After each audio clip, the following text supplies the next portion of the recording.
Tras atravesar una serie de senderos zigzagueantes y una parte de un despeñadero complicado y peligroso incluso, ya que es muy fácil resbalar, nos encontramos con una tupida vegetación. Si conseguimos apartarla y hacemos algunos vericuetos, de súbito aparecerá frente a nosotros, como por arte de magia, una impresionante ermita. Adosada directamente a la piedra, resguardada bajo un enorme peñasco, es la ermita de Santa Caterina, posiblemente una de las ermitas más femeninas de la montaña de Montserrat.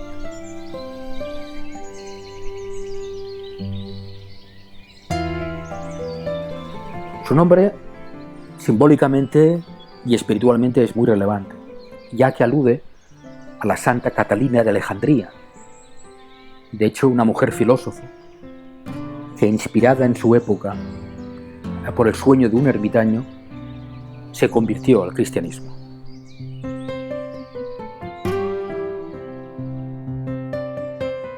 Santa Caterina es una ermita femenina, básicamente, ¿no? Vale la pena recordar su nombre porque tiene un cierto simbolismo, ¿no? Proviene de posiblemente la primera ermitaña, mujer ermitaña que existió en la tradición cristiana, ¿no? Santa Caterina vivió los primeros siglos después de Jesús, del cristianismo, y era una filósofa que vivía en Alejandría. Y en la cima, en la cúspide de su inteligencia, dejó Alejandría y se marchó al desierto. Y ahí estuvo muchos años de reflexión, de pensamiento, buscando a Dios. A su muerte, un tiempo después, ya en el siglo VI aproximadamente, los monjes trajeron, por decirlo así, su cadáver y erigieron en la falda misma de uno de los montes sagrados fundamentales del cristianismo y del judaísmo, como es el Sinaí, el monasterio, iglesia de Santa Caterina del Sinaí, que hoy en día puede visitarse perfectamente si vais como turistas a la zona, al Sinaí. Los monjes edificaron este monasterio no muy lejos del lugar donde Moisés tuvo el encuentro con Jehová, que le ordenó ir a Egipto. Y es curioso que la famosa zarza ardiendo que Moisés vio como preparación por el contacto con Jehová, también se encuentra en Montserrat, en esta ermita. Hay una gran zarza, evidentemente no arde, en la entrada de la ermita de Santa Caterina. De hecho, la ermita de Santa Caterina es femenina en todos sus aspectos. Es una ermita troglodítica, escondida prácticamente debajo de una gran bauma en catalán. Decimos que es troglodítica, que tiene una gran caverna donde está el habitáculo. El resto de la capilla probablemente estaba en la parte más exterior de la balma, está prácticamente destrozada, no se ven los restos de la capilla. Sí, en cambio, tenemos dos grandes cisternas, especialmente una con un pozo, la cual hoy en día proporciona perfectamente agua, ¿no? Hay una serie de regatas encima de esta, en la bóveda de encima de la ermita, que llevan directamente el agua hacia las cisternas. Esa ermita durante siglos ha producido un agua limpísima, fabulosa. Hay un jardín también, jardín huerto, que hoy en día está muy asilvestrado, por decirlo así, ¿no? Y luego tenemos el lugar de meditación del ermitaño o ermitaña, que se encuentra encima de la ermita, precisamente en la bóveda que cubre la ermita troglodítica. También hay que recordar que muchas ermitañas han vivido en esta ermita, de aquí su nombre femenino y su alusión precisamente a esa primera santa que era filósofa y ermitaña.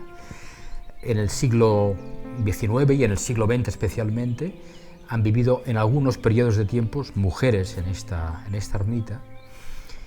Podemos decir que es una ermita femenina, pero tiene una peculiaridad esta ermita, que es que el mismo Humboldt, Laborde, muchos viajeros románticos señalaron la extraña visita constante de los animales a esta ermita. Cabras, conejos y sobre todo pájaros aparecen en primavera y en verano en esta ermita y especialmente se colocan en los habitáculos, en la parte superior de esta ermita, en los habitáculos. Es decir, es una ermita querida, quizá porque está resguardada de los vientos, en gran parte por las criaturas que habitan en Montserrat. Desde la perspectiva del chamanismo moderno, desde la perspectiva del contacto con las criaturas de la naturaleza, esta ermita es perfecta para que el ermitaño o el chamán haga una meditación, una larga meditación en silencio, y muestre en diversos días que él es neutral, que no es un depredador más, sino que se considera un espectador, un ermitaño espectador neutral. Como también la tradición de los ermitaños, San Antonio, San Jerónimo, con los animales, ¿no? En este momento será mucho más probable, en estas meditaciones, que sean pájaros, sean las mismas cabras que montaraces cruzan a veces la ermita, aparezcan y entren en contacto con el ermitaño. E inclusive puede haber comunicación. Sabemos por viajeros románticos de la comunicación de los pájaros.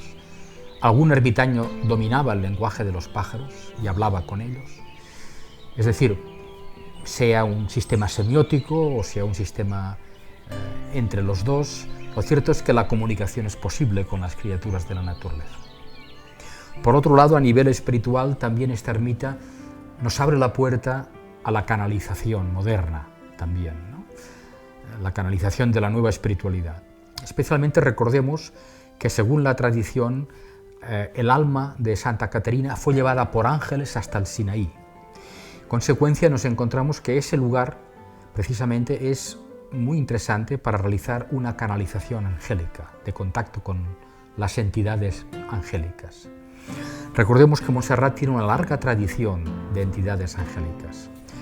Por ejemplo, el mismo Verdaguer, Jacint Verdaguer, el gran poeta de Montserrat, prácticamente en su libro Leyendas de Montserrat no hay más que 2 o 3 poemas que no hable constantemente de los ángeles, de los serafines, de los tronos.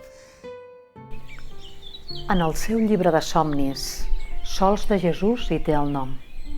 I altre nom no vol escriure en son llibre de records.